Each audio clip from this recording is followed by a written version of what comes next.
नमस्ते। ओम साई राम, जय मोहन जी। आप सबका साई सच्चरित्र में बहुत बहुत स्वागत है। मैं निकुंज नरेटी, मोहन जी अप्रेंटिस आचार्य, जमशेदपुर, भारत से। आज हम साई सच्चरित्र के अंतिम अध्याय यानी अध्याय 51 का पाठ करेंगे। तो इस अध्याय का शीर्षक है उपसंहार। आइए हम साथ मिलकर इस अध्याय का पाठ करें। मूल सच्चरित्र का अध्याय 51 पूर्ण हो चुका है और अब अंतिम अध्याय मूल ग्रंथ का 52वां अध्याय लिखा जा रहा है। इसमें हेमाड़ पंथ ने अंतिम समालोचना की है और उसी प्रकार सूची लिखने का वचन दिया है, जिस प्रकार की अन्य मराठी धार्मिक काव्य ग्रंथों में विषय की सूची अंत में लिखी जाती है। अभाग्यवश हेमाड़ पंथ के कागज पत्रों की छानबीन करने पर ही वह सूची प्राप्त न हो सकी। तब बाबा के एक योग्य तथा धार्मिक भक्त थाने के अवकाश प्राप्त मामलतदार श्री बीवी देव ने उसे रचकर प्रस्तुत किया। पुस्तक के प्रारंभ में ही विषय सूची देने तथा प्रत्येक अध्याय में विषय का संकेत शीर्षक स्वरूप लिखना ही आधुनिक प्रथा है, इसलिए यहाँ अनुक्रमणिका नहीं दी जा रही है। अतः इस अध्याय को उपसंहार समझना ही उपयुक्त होगा। अभाग्यवश हेमाड़ पंथ उस समय तक जीवित न रहे कि वे अपने लिखे हुए इस अध्याय की प्रीति में संशोधन करके उसे छपने योग्य बनाते। सद्गुरु श्री साई की महानता। हे साईं, मैं आपके चरण वंदना पर आपसे शरण की याचना करता हूँ, क्योंकि आप ही इस अखिल विश्व के एकमात्र आधार हैं। यदि ऐसी ही धारणा लेकर हम उनका भजन पूजन करें तो यह निश्चित है कि हमारी समस्त इच्छाएं शीघ्र पूर्ण होंगी और हमें अपने परम लक्ष्य की प्राप्ति हो जाएगी। आज निंदित विचारों के तट पर माया मोह के झंझावात से धैर्य रूपी वृक्ष की जड़ें उखड़ गई हैं। अहंकार रूपी वायु की प्रबलता से हृदय रूपी समुद्र में तूफान उठ खड़ा हुआ है, जिसमें क्रोध और घृणा रूपी घड़ियाल तैरते हैं और अहम भाव एवं संदेह रूपी नाना संकल्प विकल्पों के भंवरों में निंदा, घृणा और ईर्ष्या रूपी अनगिनत मछलियां विहार कर रही हैं। यद्यपि यह समुद्र इतना भयानक है, तो भी हमारे सद्गुरु साई महाराज उसमें अगस्त्य स्वरूप ही हैं।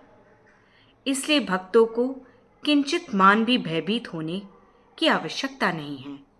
हमारे सद्गुरु तो जहाज हैं और वे हमें कुशलता पूर्वक इस भयानक भवसागर से पार उतार देंगे। प्रार्थना। श्री सच्चिदानंद साईं महाराज को साष्टांग नमस्कार करके उनके चरण पकड़कर हम सब भक्तों के कल्याणार्थ उनसे प्रार्थना करते हैं कि हे साईं, हमारे मन की चंचलता और वासनाओं को दूर करो। हे प्रभु, तुम्हारे श्री चरणों के अतिरिक्त हमें किसी अन्य वस्तु की लालसा न रहे। तुम्हारा यह चरित्र घर घर पहुँचे और इसका नित्य पठन पाठन हो, और जो भक्त इसका प्रेम पूर्वक अध्ययन करें उनके समस्त संकट दूर हों। फलश्रुति अध्ययन का पुरस्कार। अब इस पुस्तक के अध्ययन से प्राप्त होने वाले फल के संबंध में कुछ शब्द लिखूंगा। इस ग्रंथ के पाठन पठन में मनोवांछित फल की प्राप्ति होगी। पवित्र गोदावरी नदी में स्नान कर शिरडी के समाधि मंदिर में श्री साई बाबा की समाधि के दर्शन कर लेने के पश्चात इस ग्रंथ का पठन पाठन या श्रवण प्रारंभ करोगे तो तुम्हारी त्रिविध संकट भी दूर हो जाएंगे। समय समय पर श्री साई बाबा की कथा वार्ता करते रहने से तुम्हें आध्यात्मिक जगत के प्रति अभिरुचि हो जाएगी, और यदि तुम इस प्रकार नियम तथा प्रेम पूर्वक अभ्यास करते रहो तो तुम्हारे समस्त पाप अवश्य नष्ट हो जाएंगे। यदि सचमुच ही तुम आवागमन से मुक्ति चाहते हो तो तुम्हें साई कथाओं का नित्य पठन पाठन, स्मरण और उनके चरणों में प्रगाढ़ प्रीति रखनी चाहिए।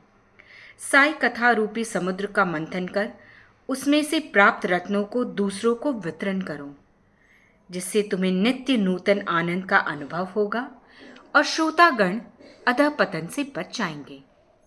यदि भक्तगण अनन्य भाव से उनकी शरण आए तो उनका मैं नष्ट होकर बाबा से अभिन्नता प्राप्त हो जाएगी, जैसे कि नदी समुद्र में मिल जाती है। यदि तुम 3 अवस्थाओं अर्थात जागृत, स्वप्न और निद्रा में से किसी एक में भी साई चिंतन में लीन हो जाओ तो तुम्हारा सांसारिक चक्र से छुटकारा हो जाएगा। स्नान का प्रेम और श्रद्धा युक्त होकर जो इस ग्रंथ का 1 सप्ताह में पठन समाप्त करेंगे उनके सारे कष्ट दूर हो जाएंगे, या जो इसका नित्य पठन या श्रवण करेंगे उन्हें सब भयों से तुरंत छुटकारा मिल जाएगा। इसके अध्ययन से हर एक को अपनी श्रद्धा और भक्ति के अनुसार फल मिलेगा, परंतु इन दोनों के अभाव में किसी भी फल की प्राप्ति होना असंभव नहीं है। यदि तुम इस ग्रंथ का आदर पूर्वक पठन करोगे तो श्री साई प्रसन्न होकर तुम्हें अज्ञान और दरिद्रता के पाश से मुक्त कर ज्ञान, धन और समृद्धि प्रदान करेंगे। यदि एकाग्र चित्त होकर नित्य एक अध्याय ही पढ़ोगे तो तुम्हें अपरिमित सुख की प्राप्ति होगी। इस ग्रंथ को अपने घर पर गुरु पूर्णिमा, गोकुलाष्टमी, रामनवमी, विजयादशमी और दीपावली के दिन अवश्य पढ़ना चाहिए। यदि ध्यान पूर्वक तुम केवल इसी ग्रंथ का अध्ययन करते रहोगे तो तुम्हें सुख और संतोष प्राप्त होगा और सदैव श्री साई चरणाविंदों का स्मरण बना रहेगा, और इस प्रकार तुम भव सागर के सहज ही पार हो जाओगे। इसके अध्ययन से रोगियों को स्वास्थ्य, निर्धनों को धन, दुखित और पीड़ितों को शांति मिलेगी तथा मन के समस्त विकार दूर हो मानसिक शांति प्राप्त होगी। मेरे प्रिय भक्त और श्रोतागण, आपको प्रणाम करते हुए मेरा आपसे एक विशेष निवेदन है कि जिसकी कथा आपने इतने दिनों और महीनों से सुनी है, उनके कली मलहारी और मनोहर चरणों को कभी विस्मृत न होने दें। जिस उत्साह, श्रद्धा और लगन के साथ आप इन कथाओं का पठन या श्रवण करेंगे, श्री साई बाबा वैसी ही सेवा करने की बुद्धि हमें प्रदान करेंगे। लेखक और पाठक इस कार्य में परस्पर सहयोग देकर सुखी होएं। प्रसाद याचना।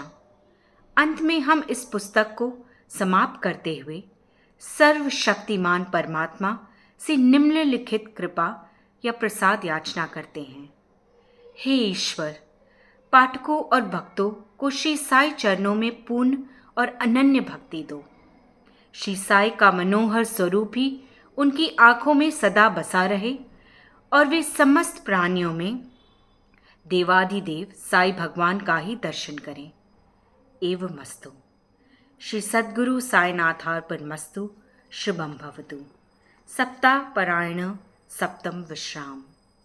ओम श्री साई यशः काय शिरडी वासिने नमः। समाप्त। तो इसके साथ साई सच्चरित्र के इस पारायण का समापन होता है और इस अध्याय का भी। आप सबको मैं निकुंज पूरे मोहनजी परिवार की ओर से बहुत बहुत धन्यवाद देती हूँ कि आप इसमें जुड़े। सभी लोग जिन्होंने इस साई सच्चरित्र के पारायण में पठन के माध्यम से और साथ साथ एक श्रोतागण के रूप में योगदान दिया है, आप सबको धन्यवाद और हमारा नमन। हम फिर जल्द ही जुड़ेंगे। जय मोहन जी। ओम श्री साई राम।